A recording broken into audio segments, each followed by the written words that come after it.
Buddha, or Buddha Gautama, also known as Shakyamuni Buddha, was a great spiritual master from ancient India. Born as Prince Siddhartha Gautama in 5th century BC, he would have naturally inherited the vast wealth of a kingdom. However, the prince one day left the palace life in search of spiritual knowledge. After years of contemplative seeking, the Buddha attained enlightenment under the Bodhi tree. He then shared the merits of his practice by providing a method for other sentient beings to be freed from the cycle of death and rebirth.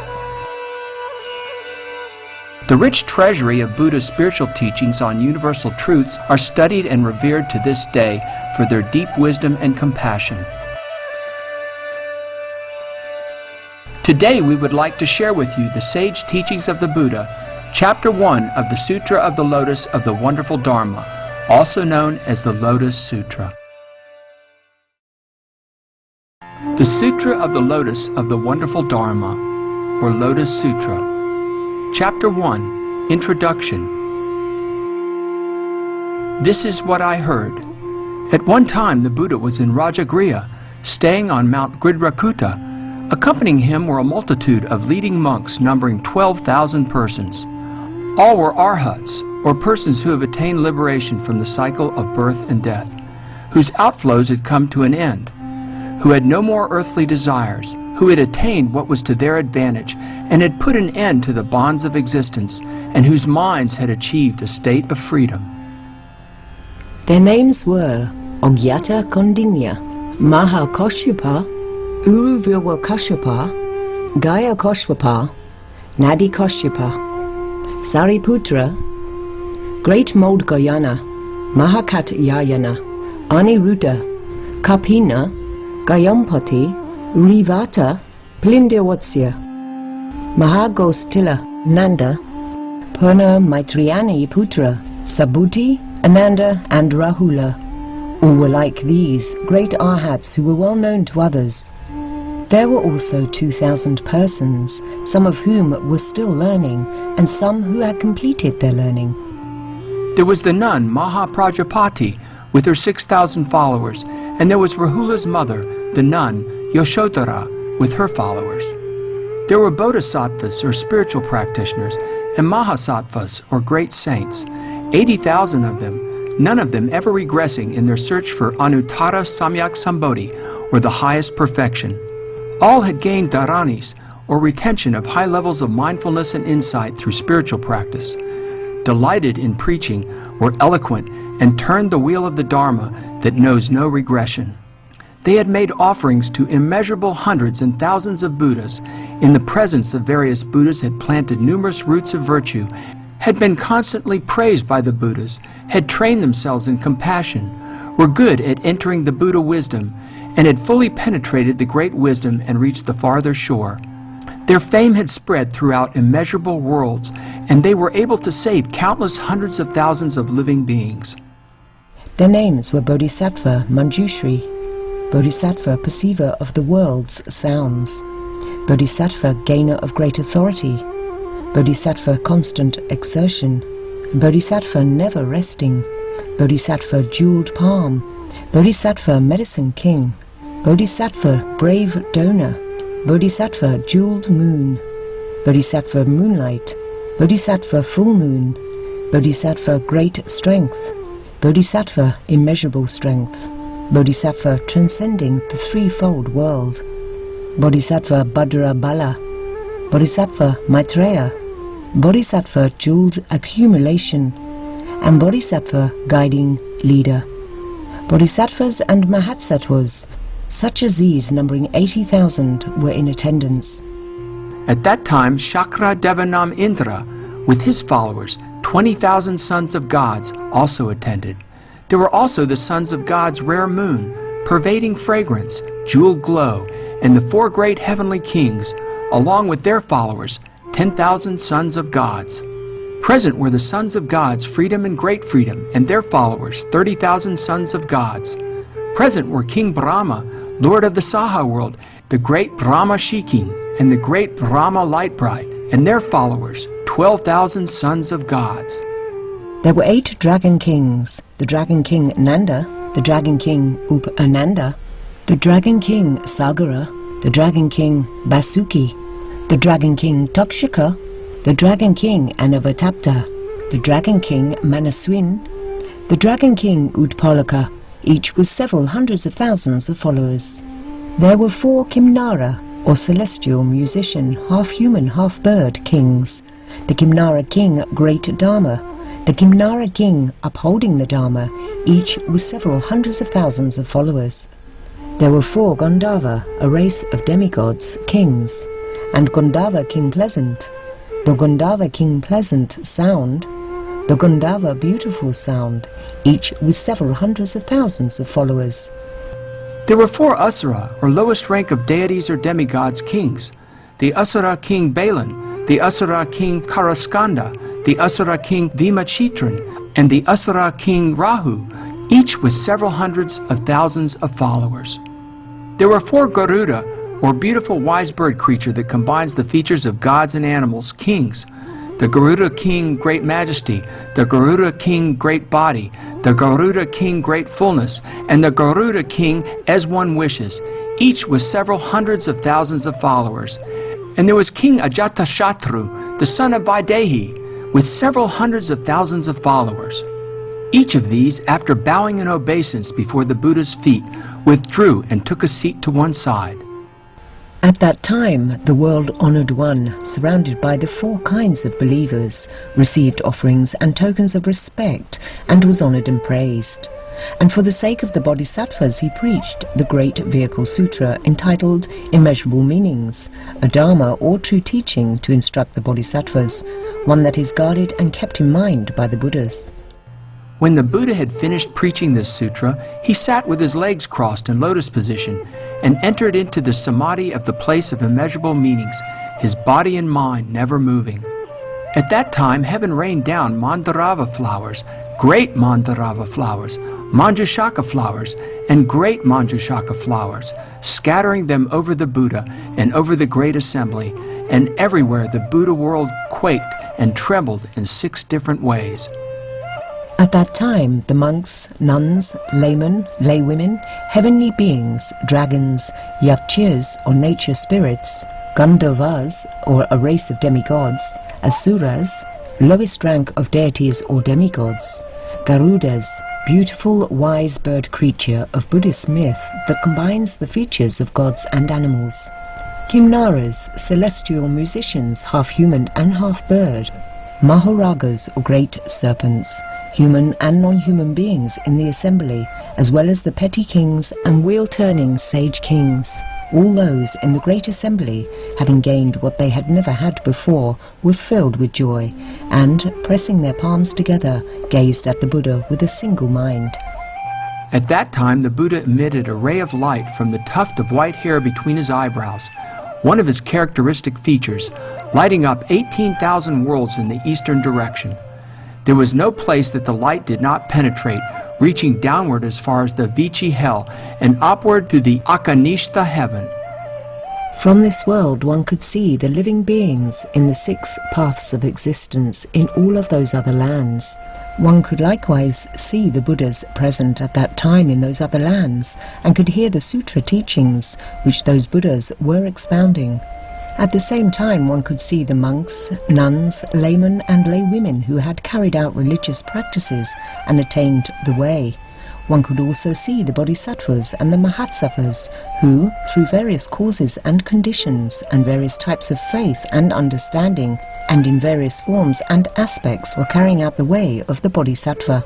And one could also see the Buddhas who had entered parinirvana, the state into which one who has attained nirvana passes at death. Towers adorned with the 7 treasures were erected for the Buddha's relics. At that time, the Bodhisattva Maitreya had this thought: now the world-honored one has manifested these miraculous signs. But what is the cause of these auspicious portents? Now the Buddha, the world-honored one, has entered into samadhi. An unfathomable event such as this is seldom to be met with. Whom shall I question about this? Who can give me an answer? And again he had this thought: This Manjushri, son of the Dharma king, had already personally attended and given offerings to immeasurable numbers of Buddhas in the past. Surely he must see these rare signs. I will now question him.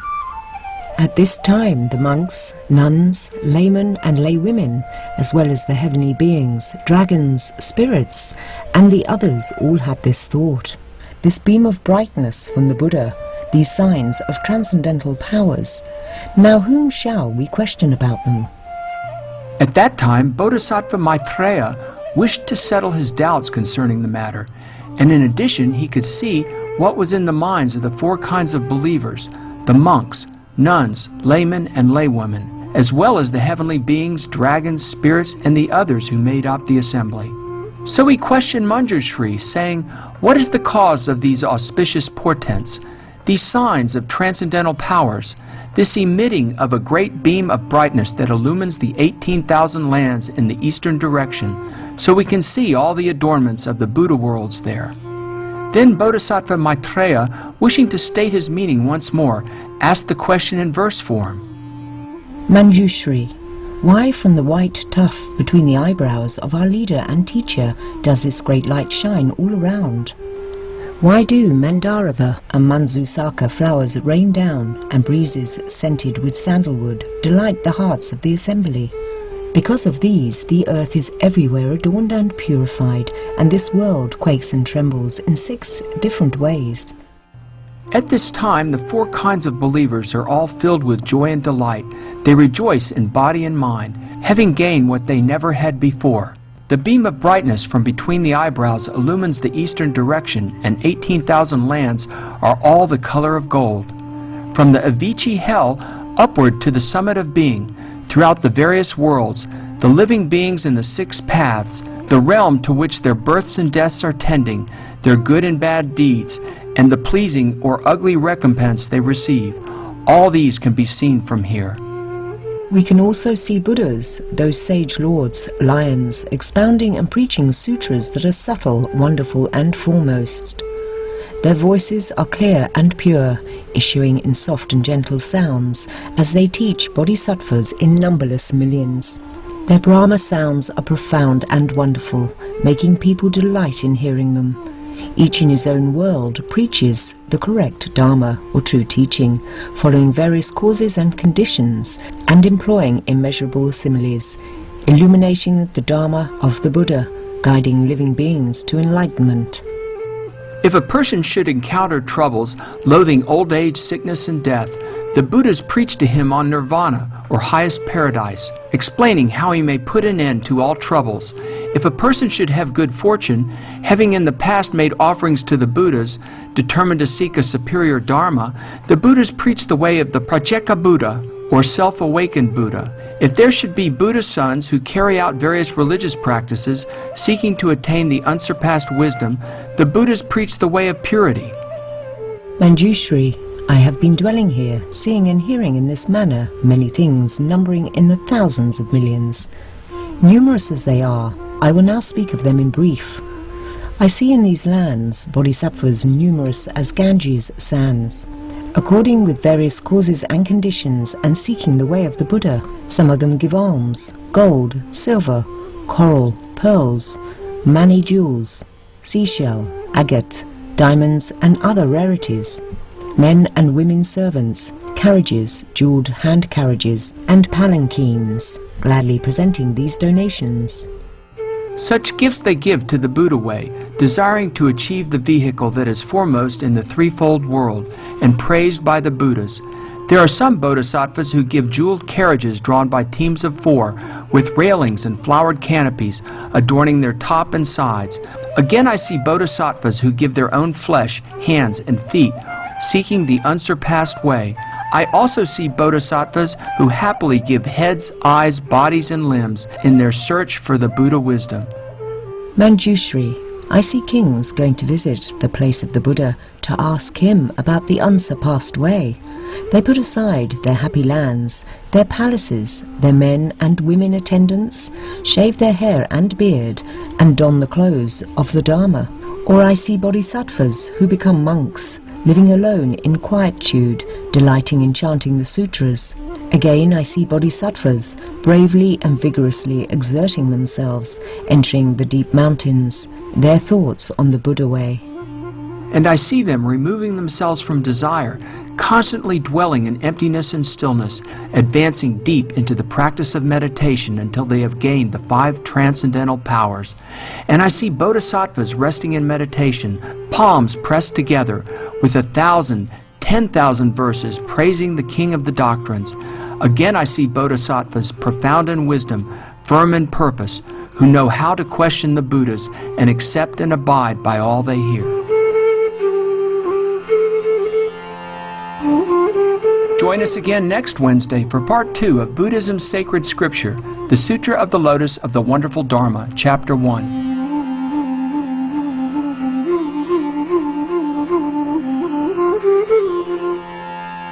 We thank you for your company for today's episode of Between Master and Disciples here on Supreme Master Television.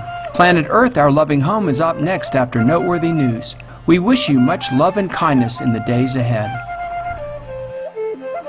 For more details, please visit www.suprememastertv.com/BMD.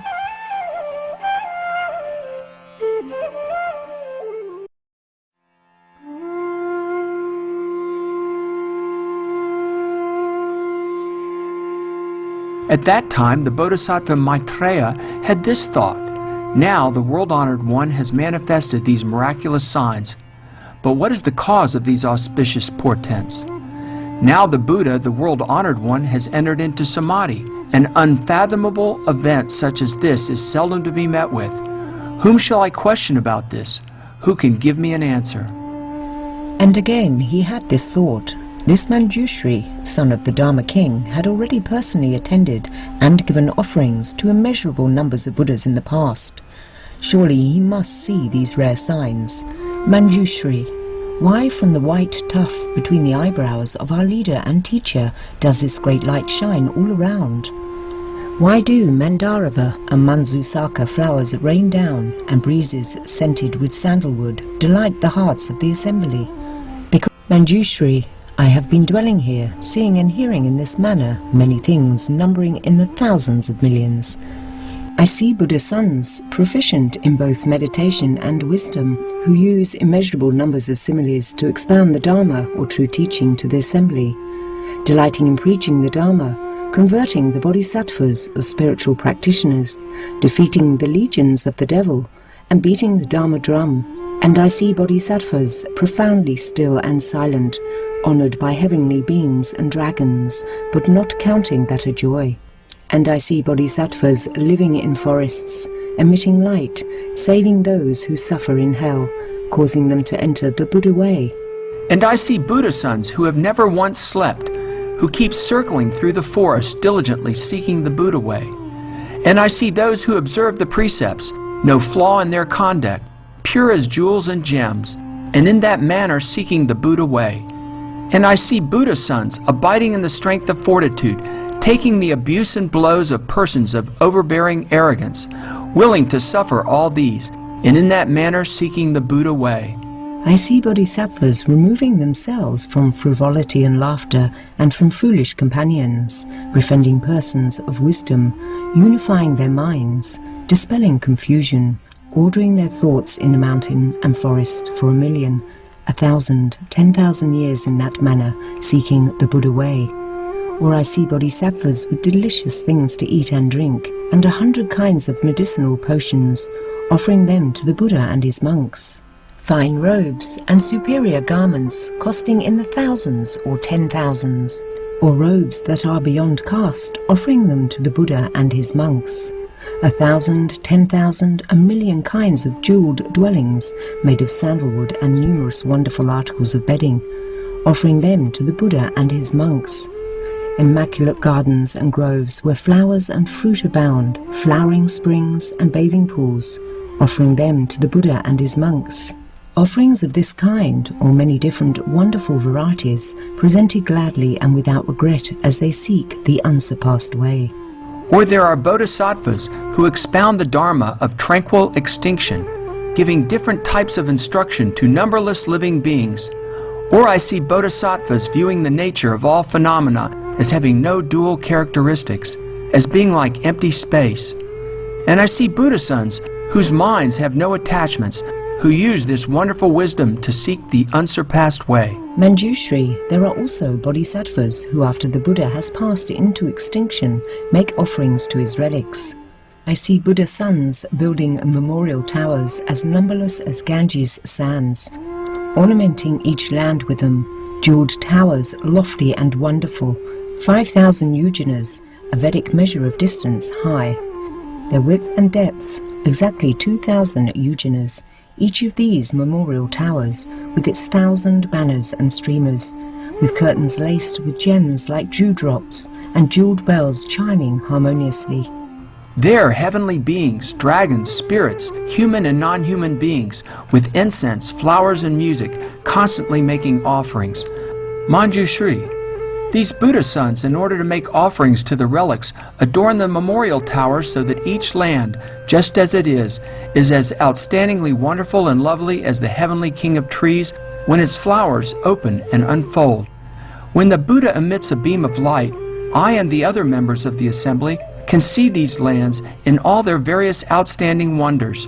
The supernatural powers of the Buddhas and their wisdom are rare indeed. By emitting one pure beam of light, the Buddhas illuminate countless lands. I and the others have seen this, have gained something never known before. Buddha son Manjushri, I beg you to settle the doubts of the assembly. The four kinds of believers look up in happy anticipation, gazing at you and me. Why does the world-honored one emit this beam of brightness? Buddha son, give a timely answer. Settle these doubts and occasion joy. What rich benefits will come from the projecting of this beam of brightness? It must be that the Buddha wishes to expound the wonderful Dharma he gained when he sat in the place of practice. He must have prophecies to bestow. He has showed us Buddha lands with their adornment and purity of manifold treasures, and we have seen their Buddhas. This is not done for petty reasons. Manjushri, you must know, the four kinds of believers, the dragons and spirits, gaze at you in surmise, wondering what explanation you will give. At that time, Manjushri said to the Bodhisattva and Mahasattva Maitreya and the other great men, "Good men, I suppose that the Buddha, the world-honored one, wishes now to expound the great Dharma, to rain down the rain of the great Dharma, to blow the conch of the great Dharma, to beat the drum of the great Dharma, to elucidate the meaning of the great Dharma. Good men, in the past I have seen this auspicious portent among the Buddhas. They emitted a beam of light like this, and after that they expounded the great Dharma. Therefore we should know that now, when the present Buddha manifests this light, we will do likewise. He wishes to cause all living beings to hear and understand the Dharma, which is difficult for all the world to believe. Therefore he has manifested this auspicious portent." Good men, once at a time that was an immeasurable, boundless, inconceivable number of asamkhya kalpas, or a very, very long period of time in the past, there was a Buddha named Sun Moon Bright, Tathagata, worthy of offerings, of right and universal knowledge, perfect clarity and conduct, well gone, understanding the world, unexcelled worthy, trainer of people, teacher of heavenly and human beings, Buddha, world-honored one, who expounded the correct Dharma. His exposition was good at the beginning, good in the middle, good at the end. The meaning was profound and far-reaching. The words were skillful and wondrous. It was pure and without alloy, complete, clean and spotless, and bore the marks of Brahma practice. For the sake of those seeking to become voice hearers, he responded by expounding the Dharma of the Four Noble Truths, so that they could transcend birth, old age, sickness and death, and attain nirvana. For the sake of those seeking to become Pratyeka Buddhas or self-awakened Buddhas, he responded by expounding the Dharma of the 12-linked chain of causation. For the sake of the Bodhisattvas, he responded by expounding the 6 paramitas, or perfection, causing them to gain Anuttara Samyak Sambuddhi, or highest perfection, and to acquire the wisdom that embraces all species. Then there was another Buddha who was also named Sun Moon Bright, and then another Buddha also named Sun Moon Bright. There were 20,000 Buddhas like this, all with the same appellation, all named Sun Moon Bright, and all had the same surname, their surname Bharadvaja. Maitreya, you should understand that from the first Buddha to the last, all had the same appellation, all were named Sun Moon Bright. They were worthy of all the 10 epithets, and the Dharma they expounded was good at the beginning, in the middle, and at the end. The last Buddha, when he had not yet left family life, had 8 princely sons. The first was named Having Intention, the second Good Intention, the third Immeasurable Intention, the fourth Jeweled Intention, the fifth Increased Intention, the sixth Cleansed of Doubt Intention, the seventh Echoing Intention, and the eighth Dharma Intention. Dignity and virtue came easily to them, and each presided over a 4-continent realm. When these princes heard that their father had left family life and had gained Anuttara Samyak Sambodhi, they all cast aside their princely positions and followed him by leaving family life. Conceiving a desire for the great vehicle, they constantly carried out Brahma practices, and all became teachers of the Dharma. They had already planted good roots in the company of 1,000, 10,000 Buddhas. At that time, the Buddha Sun Moon Bright preached the Great Vehicle Sutra entitled Immeasurable Meanings, a Dharma to instruct the Bodhisattvas, one that is guarded and kept in mind by the Buddhas. When he had finished preaching the sutra, he sat cross-legged in the midst of the great assembly and entered into the samadhi of the place of immeasurable meanings, his body and mind never moving. At this time heaven rained down Mandarava flowers, great Mandarava flowers, Manjusaka flowers, and great Manjusaka flowers, scattering them over the Buddha and the great assembly, and everywhere the Buddha world quaked and trembled in 6 different ways. Monks, nuns, laymen and laywomen, heavenly beings, dragons, yakshas or nature spirits, Gandharvas or a race of demigods, Asuras or lowest rank of deities or demigods, Garudas or beautiful wise bird creature that combines the features of gods and animals, Kimnaras or celestial musicians, half human and half bird, and Mahoragas or great serpents, the human and non-human beings in the assembly, as well as the petty kings and wheel-turning sage kings. All those in this great assembly gained what they had never had before, and filled with joy pressed their palms together and gazed at the Buddha with a single mind. At that time, the Tathagata emitted a ray of light from the tuft of white hair between his eyebrows, one of his characteristic features, lighting up 18,000 Buddha lands in the eastern direction. There was no place that the light did not penetrate, just as you have seen it light up the Buddha lands now. Maitreya, you should understand this. At that time in the assembly there were 20 million bodhisattvas who were happy and eager to hear the Dharma.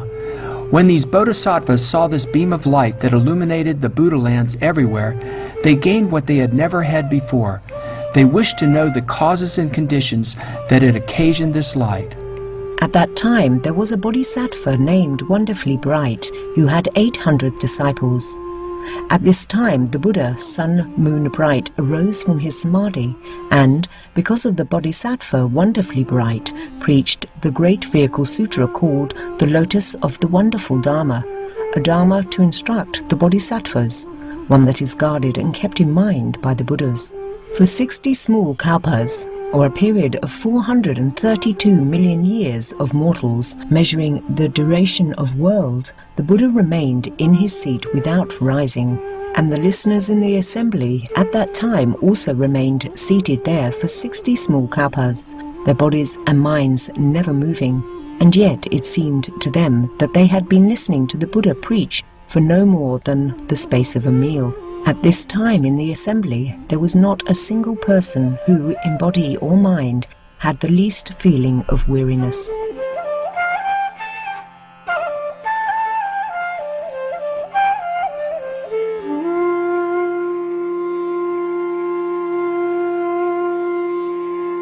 At that time, the Tathagata or Buddha emitted a ray of light from the tuft of white hair between his eyebrows, one of his characteristic features, lighting up 18,000 Buddha lands in the eastern direction. There was no place that the light did not penetrate, just as you have seen it light up these Buddha lands now.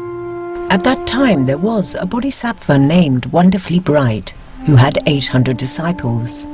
At this time the Buddha Sun Moon Bright arose from his samadhi and, because of the bodhisattva Wonderfully Bright, preached the great vehicle sutra called the Lotus of the Wonderful Dharma, a dharma to instruct the bodhisattvas, one that is guarded and kept in mind by the Buddhas. When the Buddha Sun Moon Bright had finished preaching this sutra over a period of 60 small kalpas, he spoke these words to the Brahmas, or the protective deities of Buddhism, devils, Shramanas, or wandering monks, and Brahmins, or the keepers of the Vedas, priestly caste, as well as to the heavenly and human beings and asuras in the assembly, saying, "Tonight at midnight the Tathagata will enter the nirvana, or highest paradise, of no remainder." At this time there was a bodhisattva named Virtue Storehouse. The Buddha Sun Moon Bright bestowed a prophecy on him, announcing to the monks, "This bodhisattva Virtue Storehouse will be the next to become a Buddha. He will be called Pure Body, Tathagata, or Buddha, Arhat, or a person who has attained liberation from the cycle of birth and death, Samyak Sambuddha, or completely enlightened one." After the Buddha had finished bestowing this prophecy, at midnight he entered the nirvana of no remainder. After the Buddha had passed away, Bodhisattva Wonderfully Bright upheld the Sutra of the Lotus of the Wonderful Dharma for a period of fully 80 small kalpas, expounding it for others. The 8 sons of the Buddha Sun Moon Bright all acknowledged Wonderfully Bright as their teacher. Wonderfully Bright taught and converted them and roused in them a firm determination to gain Anuttara Samyak Sambodhi, or highest perfection. Those princely sons gave offerings to immeasurable hundreds, thousands, 10,000s, millions of Buddhas, and after that all were able to achieve the Buddha way. The last to become a Buddha was named Burning Torch. Among the 800 disciples of Wonderfully Bright was one named Seeker of Fame. He was greedy for gain and support, and though he read and recited numerous sutras, he could not understand them, but for the most part forgot them. Hence he was called Seeker of Fame. Because this man had in addition planted various good roots, however, he was able to encounter immeasurable hundreds, thousands, 10,000s, millions of Buddhas, to make offerings to them, revere, honor, and praise them. Maitreya, you should understand this. Bodhisattva Wonderfully Bright, who lived then, could he be known to you? He was no other than I myself, and Bodhisattva Seeker of Fame was you. Now when I see this auspicious portent, it is no different from what I saw before. Therefore I suppose that now the Tathagata is about to preach the great vehicle sutra called the Lotus of the Wonderful Dharma, a dharma to instruct the bodhisattvas, or spiritual practitioners, one that is guarded and kept in mind by the Buddhas. At that time, Manjushri, wishing in the presence of the great assembly to state his meaning once more, spoke in verse form, saying, I recall that in a past age, immeasurable, innumerable kalpas ago, there was a Buddha, most honored of men, named Sun Moon Bright. This world-honored one expounded the Dharma, saving immeasurable living beings and numberless millions of bodhisattvas, causing them to enter the Buddha wisdom. The 8 princely sons whom this Buddha sired before taking leave of family life, when they saw that the great sage had left his family, did likewise, carrying out Brahma practices. At that time the Buddha preached the great vehicle, a sutra named Immeasurable Meanings, and in the midst of a great assembly, for the sake of the people, established broad distinctions. When the Buddha had finished preaching the sutra, he sat in the seat of the Dharma, sitting cross-legged in the samadhi called the place of immeasurable meanings. The heavens rained mandarava flowers, heavenly drums sounded of themselves, and the heavenly beings, dragons and spirits, made offerings to the most honored of men. All the Buddha lands immediately quaked and trembled greatly. The Buddha emitted a light from between his eyebrows, manifesting signs that are rarely seen. This light illumined the eastern direction, 18,000 Buddha lands, showing how all the living beings there were recompensed in birth and death for their past deed.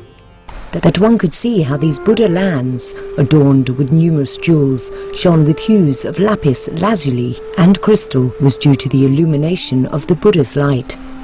One could also see the heavenly and human beings, dragons, spirits, many yukchas or nature spirits, Gandharva, a race of demigods, and Kimnaras or celestial musicians, half human and half bird, each making offerings to his respective Buddha. One could also see Tathagatas naturally attaining the Buddha way, their bodies the colour of golden mountains, upright, imposing, very subtle and wonderful. It was as though in the midst of pure lapis lazuli there should appear statues of real gold. In the midst of the great assembly, the world-honoured ones expounded the principles of the profound Dharma, or true teaching. In one after another of the Buddha lands, the voice hearers in countless multitudes through the illumination of the Buddha's light all became visible with their great assemblies.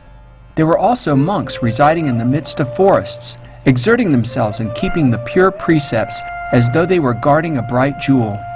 One could also see bodhisattvas carrying out almsgiving, forbearances, and so forth, their number like Ganges sands, due to the illumination of the Buddha's light.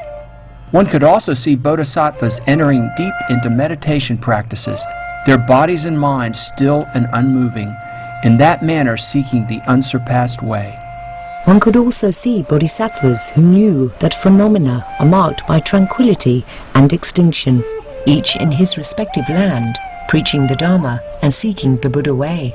At that time, the four kinds of believers, seeing the Buddha, sun, moon bright, manifest his great transcendental powers, all rejoiced in their hearts, and each one asked his neighbour what had caused these events.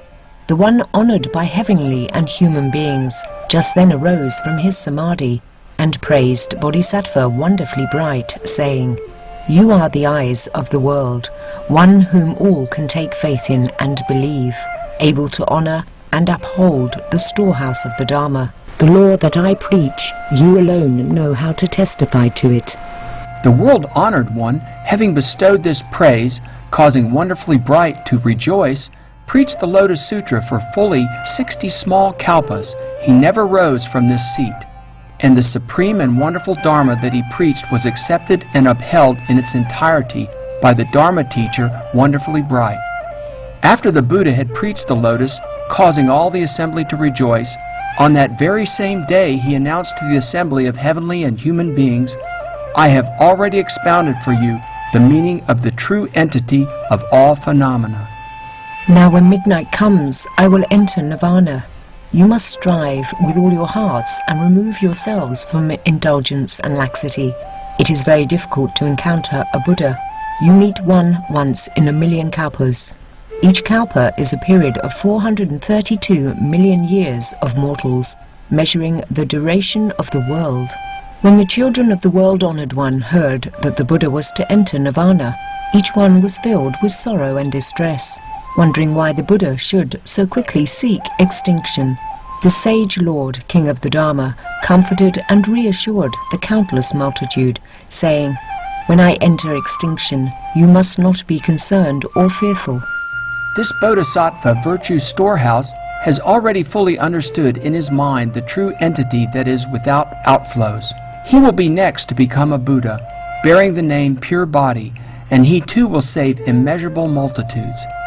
That night the Buddha entered extinction as a fire dies out when the firewood is exhausted. They divided and apportioned his relics and built immeasurable numbers of towers, and the monks and nuns whose numbers was like the Ganges sands redoubled their exertions, thereby seeking the unsurpassed way.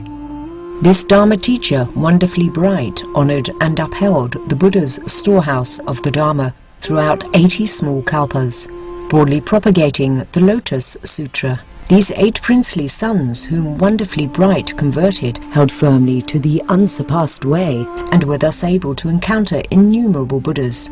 And after they had made offerings to these Buddhas, they followed them in practicing the great way, and one after the other succeeded in becoming a Buddha. each in turn bestowing a prophecy on his successor. The last to become a heavenly being among heavenly beings was named the Buddha Burning Torch.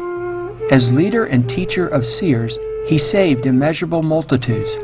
This Dharma teacher, wonderfully bright, at that time had a disciple whose mind was forever occupied with laziness and sloth, who was greedy for fame and profit. He sought fame and profit insatiably, often amusing himself among clansmen and those of other surnames. He threw away what he had studied and memorized, neglected and forgot it, failed to understand it. Because of this, he was named Seeker of Fame, but he had also carried out many good actions and thus was able to meet with innumerable Buddhas. He made offerings to the Buddhas and followed them in practicing the Great Way, carrying out all the 6 paramitas or perfections. And now he has met the lion of the Shakyas, part of the Adichas, a solar race, and as descendants of the legendary king Ichwaku. Hereafter he will become a Buddha, whose name will be Maitreya, who will save living beings extensively in numbers beyond calculation. After that, Buddha passed into extinction, that lazy and slothful one. He was you. And the Dharma teacher, wonderfully bright, that was the person who is now I myself. I saw how the Buddha torch bright or sun moon bright earlier manifested an auspicious portent like this. And so I know that now this present Buddha is about to preach the Lotus Sutra. The signs now are like those of the earlier auspicious portent. This is an expedient means used by the Buddhas. Now when the Buddha emits this beam of brightness, he is helping to reveal the meaning of the true entity of phenomena. Human beings now will come to know it. Let us press our palms together and wait with a single mind. The Buddha will rain down the rain of the Dharma to fully satisfy all seekers of the way. You who seek the 3 vehicles, if you have doubts and regrets, the Buddha will resolve them for you, bringing them to an end so that nothing remains.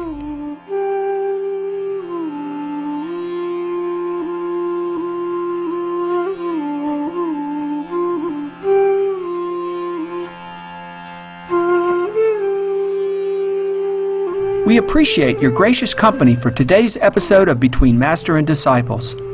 Up next is Planet Earth, Our Loving Home, right after noteworthy news. Please stay tuned to Supreme Master Television. Farewell for now.